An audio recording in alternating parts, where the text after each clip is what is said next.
الحمد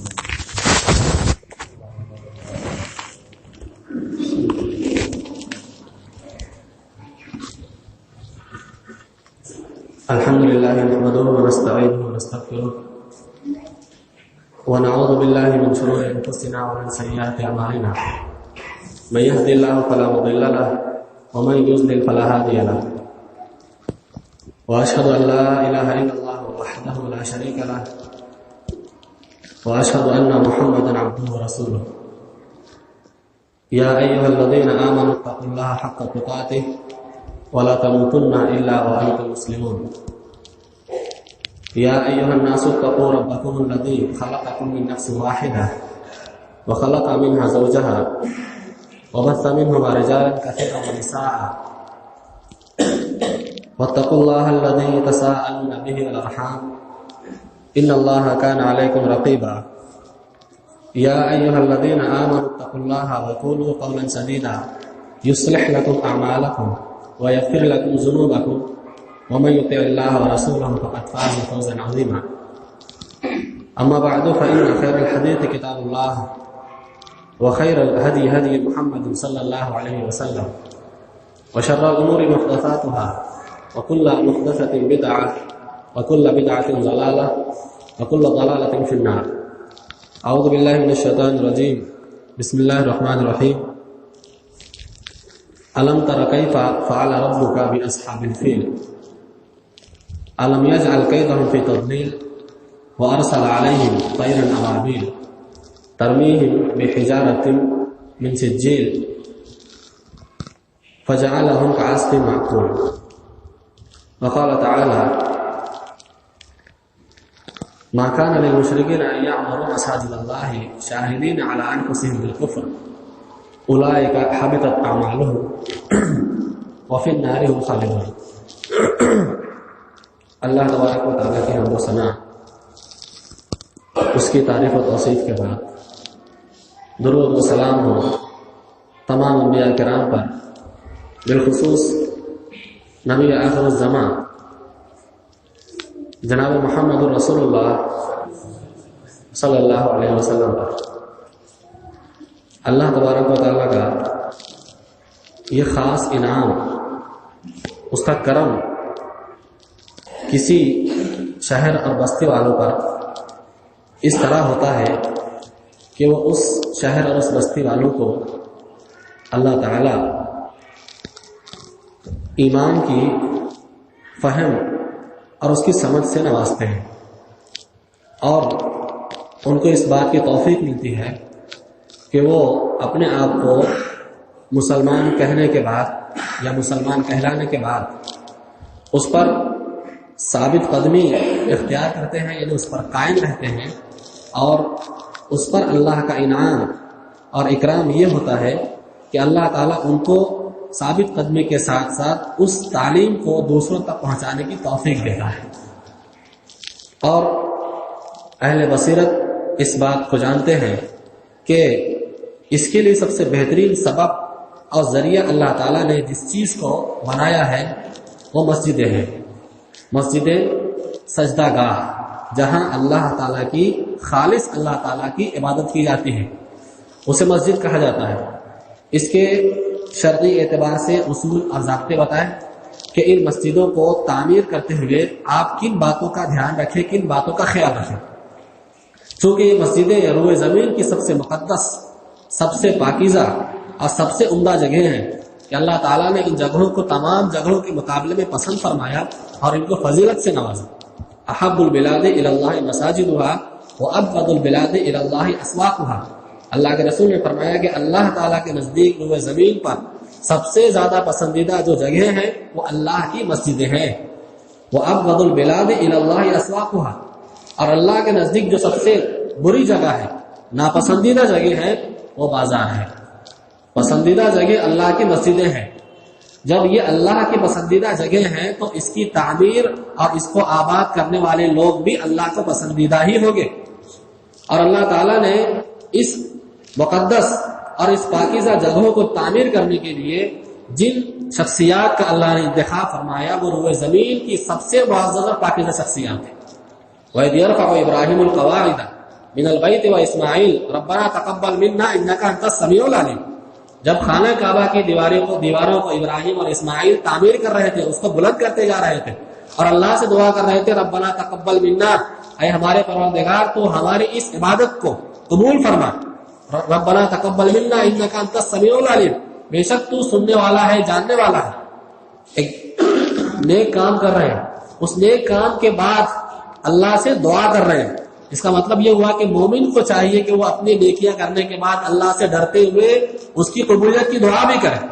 کہیں ایسا نہ ہو کہ وہ تھوڑی بڑی نیکیاں کرے اور اپنی نیکیوں سے اتنا خوش ہو جائے کہ اس کے عوض میں وہ کسی بڑی برائی کا ارتکاب کر لے جس سے اس کی ساری نیکیاں ضائع ہو جائیں. پیغمبری طریقہ بتایا گیا کہ وہ اس خانہ کعبہ کے دیواروں کو تعمیر کرتے ہوئے، اونچا کرتے ہوئے جب وہ اللہ کی عبادت کر رہے ہیں تو اس میں اللہ سے دعا بھی کر رہے ہیں. تو نیک عمل کے بعد اللہ سے قبولیت کی دعا کرنی چاہیے. دوسری بات یہ کہ خانہ کعبہ کی دیواروں کو تعمیر کرنے والی شخصیات ابراہیم خلیل اللہ ہے اور ان کے بیٹے اسماعیل ذبیح اللہ ہے. نبی کریم صلی اللہ علیہ وسلم کے دور میں جب خانہ کعبہ کی توسیع کی گئی تو بلد سے نفیس رسول اللہ صلی اللہ علیہ وسلم نے خانہ کعبہ کی دیواروں کو تعمیر کرنے، اس کے پتھروں کو اٹھانے میں آپ نے حصہ لیا. اور قرآن نے اس سے پہلے کہا وَإِذْ جَعَلْنَا الْبَيْتَ وَعَهِدْنَا إِلَىٰ إِبْرَاهِيمَ وَإِسْمَاعِيلَ، ہم نے ابراہیم اور اسماعیل کی طرف اس بات کا حکم اتارا، ان کو اس بات کا حکم دیا کہ وَعَهِدْنَا إِلَىٰ إِبْرَاهِيمَ وَإِسْمَاعِيلَ أَن طَهِّرَا بَيْتِيَ، کہ میرے گھر کو وہ پاک و صاف رکھے. کون پاک و صاف رکھے؟ دو نبی ہیں. اللہ کہہ رہا ہے کہ اللہ نے ان کو اس بات کا حکم دیا، پابند کیا کہ وہ اللہ کی مسجد کو، بیت اللہ کو، خانہ کعبہ کو اللہ کے لیے صاف کریں، اس کی تطہیر کریں. بیتیا للطائفین والعاکفین، طواف کرنے والوں کے لیے، اعتکاف کرنے والوں کے لیے، اور رکوع السجود، اور رکوع اور سجدہ کرنے والوں کے لیے پاک و صاف کریں. اللہ کی مسجد تعمیر کریں گے انبیاء کرام، تعمیر کی انبیاء نے، اس کی تطہیر کا، اس کی پاکیزگی کا، اس کی صاف صفائی کا حکم اللہ تعالیٰ نے دیا. کس کو؟ انبیاء کرام کو. یہ مقدس جگہ تھی، اس کی تعمیر کرنے کے لیے اللہ نے مقدس شخصیات کا بھی انتخاب فرمایا، اپنے پسندیدہ افراد کو بھی چنا. اس سے یہ بات واضح طور پہ ثابت ہوتی ہے کہ جو لوگ مسجد کو تعمیر کرتے ہیں وہ اللہ کے نزدیک یقیناً پسندیدہ لوگ ہیں. جو مسجد کو آباد کرتے ہیں نمازوں کے ذریعے، ذکر و اذکار کے ذریعے، قرآن کی تلاوت کے ذریعے، دعا و مناجات کے ذریعے، قرآن کی تلاوت کا ذکر اور اس کی تعلیم کے ذریعے، اس کے فہم کو لوگوں تک پہنچانے کے ذریعے وہ اس مسجد کو آباد کرتے ہیں تو اللہ کے پسندیدہ لوگ. اگر ہم کرتے ہیں تو اس کا مطلب اللہ نے ہم کو چنا ہے. یہ اس بات کی بشارت ہے، سعادت مندی کی بات ہے کہ اللہ ہم کو پسند کرتا ہے، اسی لیے ہم کو اس کی آبادی کے لیے چنا، اس کی تعمیر کے لیے چنا. نبی کریم صلی اللہ علیہ وسلم جب مکہ سے آپ کو نکالا گیا، مجبور کیا گیا، آپ ہجرت کر کے مدینہ پہنچتے ہیں، تو آپ نے سب سے پہلے مسجد کی تعمیر کی. یہ باتیں آپ جانتے ہیں، کوئی نئی نہیں ہے، لیکن اس سے اس بات کی اہمیت کا اندازہ ہوتا ہے کہ جس بستی میں مسلمان ہو اس بستی میں اللہ کے گھر کا وجود ہونا ہی چاہیے. اس بستی میں اس مسجد کو، اللہ کے گھر کو جسے بیت اللہ میں کہا جاتا ہے، اس کو تعمیر کرنے کا جذبہ مسلمانوں میں ہونا ہی چاہیے. یہ سعادت مندی اور فضیلت کی بات ہے. اگر ہم میں سے کوئی ایک آدمی ایسا کرتا ہے، 2 آدمی ایسا کرتے ہیں، 10 آدمی ایسا کرتے ہیں تو سب اللہ کے فضیلت والے. یہ خوشخبری اور بس بشارت کی بات ہے. تو اللہ تعالیٰ نے اس کام کے لیے، مقدس کام کے لیے اللہ نے انبیاء کو چنا، اور اس کے بعد جتنے بھی لوگ یہ کام کریں گے سب اللہ کے یہاں صاحب فضیلت قرار پائیں گے.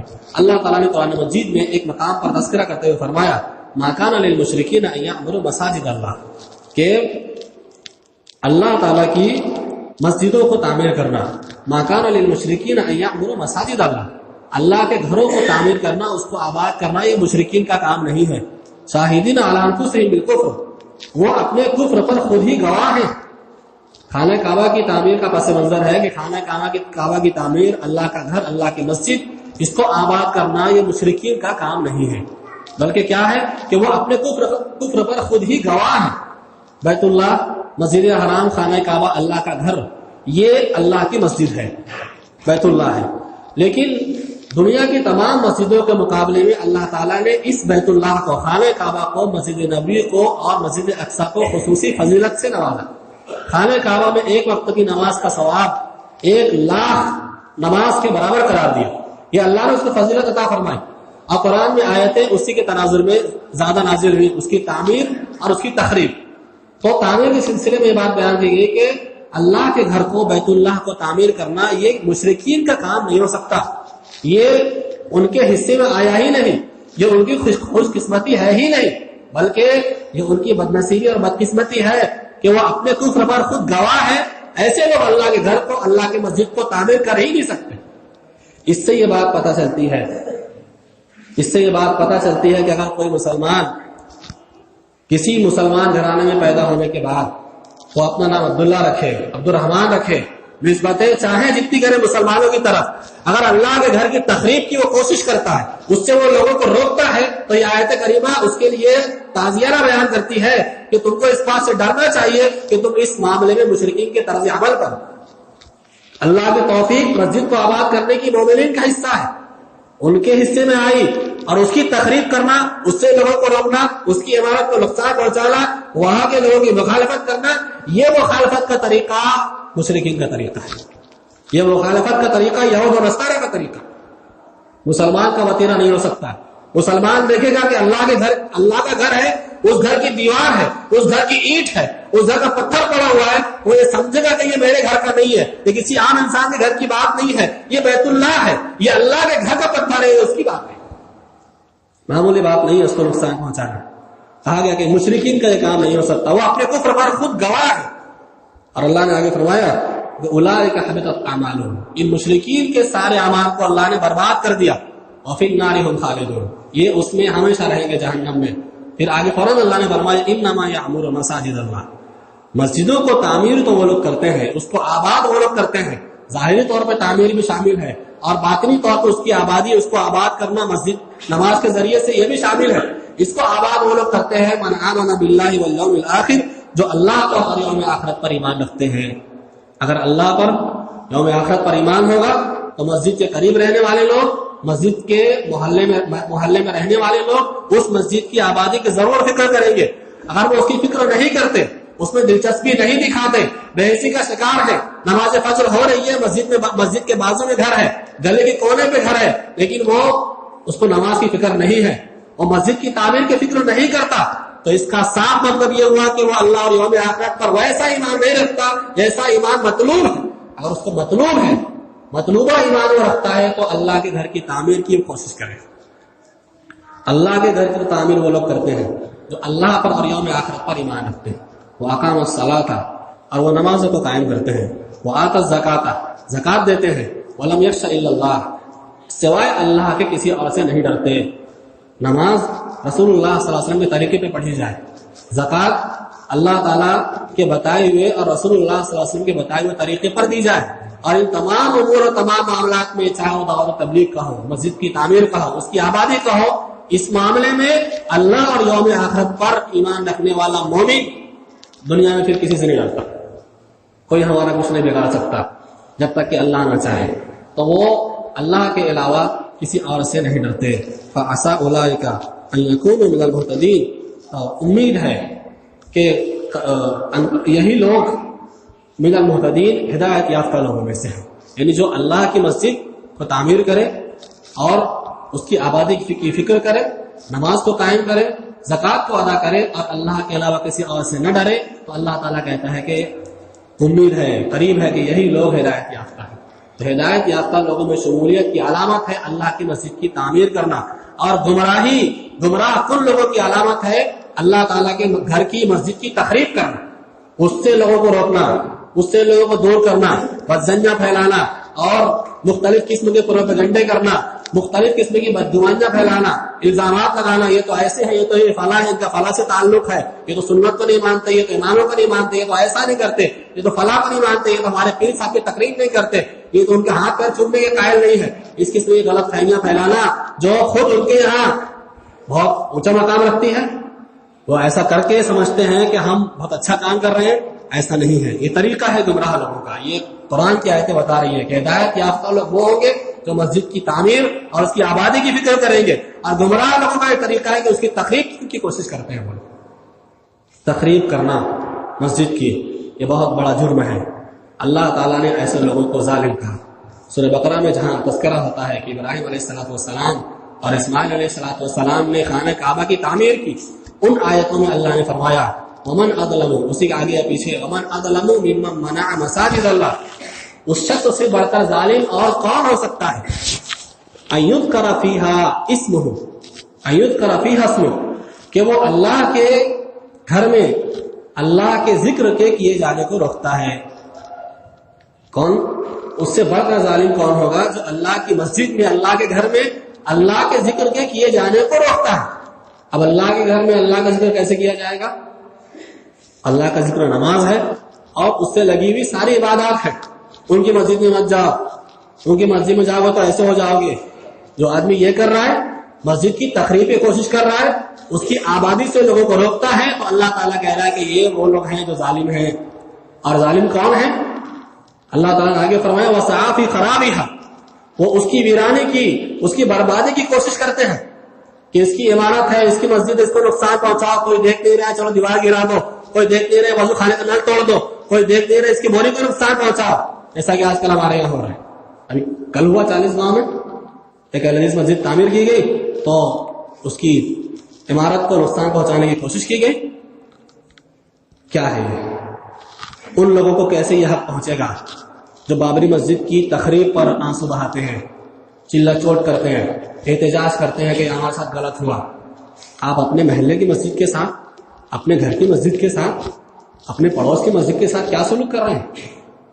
قرآن کہہ رہا ہے کہ ایسے لوگ ظالم ہیں، ہم نہیں کہہ رہے ہیں۔ کہ جو لوگ اللہ تعالیٰ کی مسجد کی بربادی کی کوشش کرتے ہیں، اس کی عمارت کو نقصان پہنچاتے ہیں، اس کی آبادی کو نقصان پہنچاتے ہیں، اس کی تخریب کی کوشش کرتے ہیں، اس کو گرانے کی کوشش کرتے ہیں، تو اللہ تعالیٰ کہہ رہا ہے کہ ایسے لوگ سے ان لوگوں سے بڑھ کر ظالم کون ہو سکتا ہے؟ روئے زمین کی سب سے مقدس، سب سے پاکیزہ جگہ اللہ کی مسجد ہے، جو اس کو گرائے گا اس سے بڑا ظالم کون ہو سکتا ہے؟ کوئی آدمی اپنے پڑوسی کا گھر گرا دے، اس کی عمارت کو نقصان پہنچائے، تو لوگ کہیں گے یہ کیسا آدمی ہے جو اپنے پڑوسی کو ایزا دیتا ہے، اس کا اچھا خاصا گھر ہے اس کو نقصان پہنچا رہا ہے۔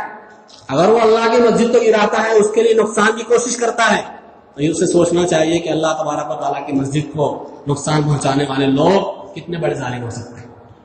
ایک عام مسلمان کا گھر گرانا معمولی بات نہیں ہے، تو اللہ کی مسجد کو توڑنا کتنی بری بات ہو سکتی ہے۔ اللہ نے کہا کہ یہ لوگ ظالم ہیں، جب ظالم ہے تو چھوڑ دیا جائے گا؟ چلو اللہ نے کہہ دیا ظالم ہیں، نہیں، آگے آیتیں پڑھیے اولئک ما کان لهم ان يدخلوها الا خائفین، جو لوگ ایسی حرکتیں کرتے ہیں، مسجد کو گرا رہے ہیں، مسجد کو توڑ رہے ہیں، مسجد کی آبادی سے لوگوں کو روک رہے ہیں، ان کو چاہیے کہ وہ اس خانہ کعبہ میں، یہ اس خانہ کعبہ کے تناظر میں ڈرتے ہوئے داخل ہو۔ کہتے ہیں کہ یہ آیت کریمہ کا جملہ اصل میں جملہ خبریہ ہے، اور حکم کے طور پر ہے کہ جب خانہ کعبہ مسلمانوں کے زیر نگرانی آ جائے تو اس میں کوئی مشرک بغیر مصالحت کے یا بغیر جزیے کے اس میں داخل نہ ہو سکے۔ جب مکہ فتح ہوا تو رسول اللہ صلی اللہ علیہ وسلم نے اعلان کر دیا کہ کوئی مشرک آج سے خانہ کعبہ کا حج نہیں کر سکتا۔ یہ اسی آیت کریمہ پہ عمل تھا۔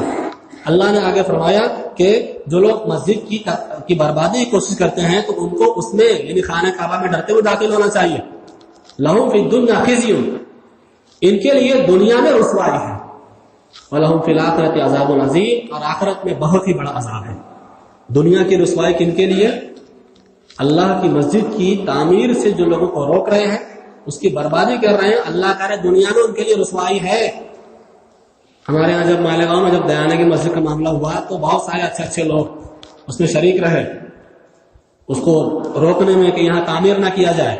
کچھ ہی دنوں کے بعد، مہینوں کے بعد معلوم پڑا کہ ان کے یہاں ایسا ہوا، فلاں کے یہاں ایسا ہوا، فلاں کا یہ حادثہ ہوا، اور یہ چیز ان کے علاقوں میں، ان کے محلے میں پھیلی۔ لوگوں نے دیکھا کہ واقعی اللہ کی مسجد سے دور کرنے میں، روکنے میں جو لوگ آگے آگے تھے ان کا یہی انجام ہوا۔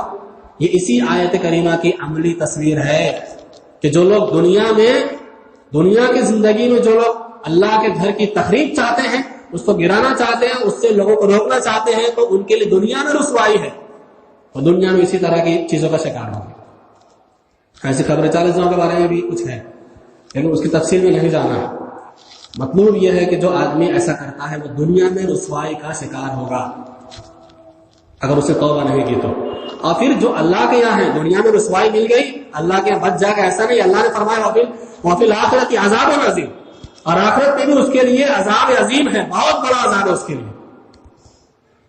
قرآن مجید کی کچھ آیتیں میں نے اور بھی پڑھی تھی، اس کی تفصیل بیان کرنا تھا کہ اللہ تعالیٰ نے قرآن مجید میں ایک ایسا واقعہ بھی بیان فرمایا جس میں اللہ تعالیٰ نے اصحاب فیل کا ذکر فرمایا، ہاتھی والوں کا واقعہ، جس میں پوری امت مسلمہ کے لیے اور قیامت تک آنے والے انسانوں کے لیے بہت ہی عظیم الشان دروس ہیں، اس میں اللہ کی نشانیاں ہیں، اور اس میں ہمارے لیے بہت ساری ایسی باتیں بیان کی گئی ہیں جس کو سامنے رکھنے کے بعد انسان کا دل بھی دہل جاتا ہے۔ انسان سوچتا ہے کہ وہ ایسی حرکت جیسی اصحاب فیل نے کی تھی، ہاتھی والوں نے کی تھی، ویسے حرکت کوئی مسلمان نہ کرے، کوئی انسان نہ کرے۔ اللہ نے فرمایا الم تر کیف فعل ربک باصحاب الفیل، کیا آپ نے نہیں دیکھا کہ اللہ نے اصحاب فیل کے ساتھ کیا کیا، ہاتھی والوں کے ساتھ کیا کیا؟ الم یجعل کیدہم فی تضلیل، کیا اللہ نے ان کو ان کی چالوں کو بیکار نہیں کر دیا، ان کے منصوبوں کو اللہ نے ناکام نہیں کر دیا؟ وارسل علیہم طیرا ابابیل، اللہ نے ان پر طیرن ابابیل، جماعت در جماعت، جھنڈ در جھنڈ پرندے بھیجے، ترمیہم بحجارۃ من سجیل، جو ان پر کھنگور کی کنکریاں پھینکتے، فجعلہم کعصف مأکول، اور ان سب کو وہ کھائے ہوئے بھوسوں کی طرح کر دیا، اس پتھر نے ان کو کھائے ہوئے بھوسے کی طرح کر دیا۔ اس کی تفصیل ابن کثیر رحمہ اللہ نے کافی تفصیل سے بیان کی ہے، انہوں نے بھی اختصار ہی سے کام لیا، اختصار کے ساتھ صرف اس کا پس منظر ذکر کروں کہ یمن میں عیسائیوں کی جب حکومت تھی تو عیسائیوں کی حکومت تقریباً کچھ 20,000 افراد پر مشتمل تھی، عیسائیوں کا پورا جو معاملہ تھا۔ ان لوگوں نے اصحاب الاخدود، جو سماع ذات البروج میں سورہ بروج میں خندق والوں کا جو واقعہ ہے، تو کہا ابن کثیر نے کہ خندق والوں کو قتل کیا انہی لوگوں میں سے۔ اب ان لوگوں کا معاملہ چھتر بتر ہو گیا، ان میں سے ایک آدمی باقی بچا، تو اس نے حبشہ کے بادشاہ کو یہ خط لکھا اور اس سے گفتگو کی، تو حبشہ کے بادشاہ نے 2 افراد کے ساتھ ایک لشکر روانہ کیا، ان میں سے ایک کا نام ابرہہ تھا اور ایک کا کچھ اور نام تھا، میں نام بھول رہا ہوں، تو ان کے ساتھ ایک لشکر جبار روانہ کیا، اور یہ لوگ یمن میں آئے اور کچھ دن رہے، اور ان لوگوں نے اپنی سیاست اور پالیسیوں کے ذریعے سے یمن پر قبضہ کر دیا۔ اس طریقے سے حبش کے لوگوں کی حکومت یمن میں قائم ہو گئی، قبضہ جما لیا ان لوگوں نے۔ اب ابرہہ کے ساتھ جو ایک اور آدمی تھا جس کو حبشہ سے بھیجا گیا تھا، تو ان دونوں میں اختلاف ہو گیا کہ اس یمن کا بادشاہ کون بنے گا، حاکم کون بنے گا۔ اس اختلاف کے بعد یہ طے قرار پایا کہ ابرہہ اور اس کا ساتھی، جن دونوں میں اختلاف تھا، یہ دونوں لڑائی لڑے، تلوار سے لڑائی لڑے، اور جس کو چت کر جائے گا، یعنی جو مقتول ہوگا وہ تو ظاہر سی بات ختم ہو جائے گا، تو قاتل کی حکومت ہوگی، جو زندہ بچے گا وہ حاکم ہوگا۔ ایسا کیا۔ جب ابرہہ کی اور اس کے ساتھی کی مڑبھیڑ ہوئی تو اس کے ساتھی نے ابرہہ پر ایسا حملہ کیا جس سے ابرہہ کی ناک کا اور اس کے چہرے کا کچھ حصہ کٹ گیا۔ اب ابرہہ کے ایک ساتھی نے سامنے والے پہ حملہ کیا اور ابرہہ کا مد مقابل مارا گیا۔ اب اصول کے مطابق ابرہہ کی حکومت قائم ہو گئی۔ جب یہ خبر حبشہ میں پہنچی تو وہاں کے بادشاہ نے بہت ہی ناراضی کا اظہار کیا اور ابرہہ کے متعلق بہت ہی سخت سست باتیں کہیں۔ جب اس بات کا علم ابرہہ کو ہوا، اس نے خط کے ذریعے سے ابرہہ کو آگاہ کیا، تو ابرہہ کو جب اس بات کا علم ہوا تو ابرہہ نے یہ کیا کہ یمن کی مٹی لی اور اپنے بالوں کو مونڈا اور ایک خط لکھا جس سے بہت ہی معذرتیں کی اور بہت ہی خاکساری کا اس نے مظاہرہ کیا، اور یہ خط لکھ کر کے اس نے حبشہ کے بادشاہ کے نام روانہ کر دیا۔ جب بادشاہ نے دیکھا کہ ابرہہ کی طرف سے ایسی عاجزانہ عادتمندانہ باتیں موصول ہوئی ہیں اور اس نے اپنے شہر کی خاک اور اپنے سر کے بالوں کو بھی بطور تضرع دے دیا ہے، تو بادشاہ بہت خوش ہوا۔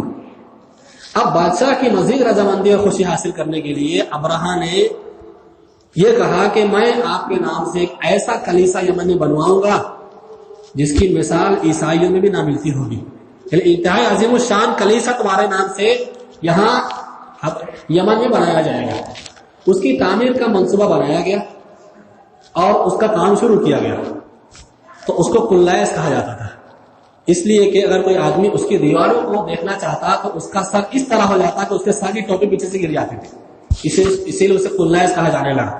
اس کو انتہائی خوبصورت بنایا گیا، اس کا صحن بہت ہی بڑا بنایا گیا، دیواریں اونچی کی گئی، نقش و نگار کیا گیا. جب پوری آن بان شان کے ساتھ تعمیر کیا گیا اور یہ مکمل ہو گیا تو ابرہہ نے یہ اعلان کیا کہ جس طریقے سے اہل عرب خانہ کعبہ کا طواف اور اس کا حج کرتے ہیں اس طریقے سے وہ اس کلیسا کا بھی حج کریں، اس کا بھی طواف کریں گے. جب یہ بات اہل عرب میں پھیلی، عربی لوگوں میں پھیلی، تو عرب کے بعض لوگوں نے بہت ہی ناراضگی کا اظہار کیا، جس میں کچھ عدنانی اور قحطانی عربی بھی شامل تھے. جب یہ بات قریش کو معلوم پڑی، جو مکہ کے رہنے والے تھے بطور خاص، مکہ کے مقامی لوگ، تو قریشیوں کو یہ بات بہت بری لگی. تو ان میں سے کوئی قریشی تھا، یہ قریشی ہمارے یہاں پایا تھا یہ نہیں، قریش الگ ہے.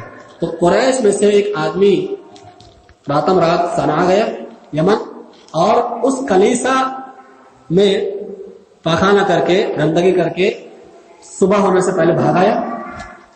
جب صبح ہوئی تو ابرہہ نے دیکھا، اس کے ماننے والوں نے دیکھا کہ یہاں پر کسی نے گندگی کی ہے، اس نے کلیسا کے تقدس کو پامال کیا ہے، لہذا یہ آدمی بہت ہی بڑا مجرم ہے. تو ان لوگوں نے سمجھ لیا کہ یہ حرکت کسی قریش کے آدمی کی ہو سکتی ہے، چونکہ قریش بہت ناراض تھے کہ یہ بیت اللہ کا مد مقابل بنا رہا ہے.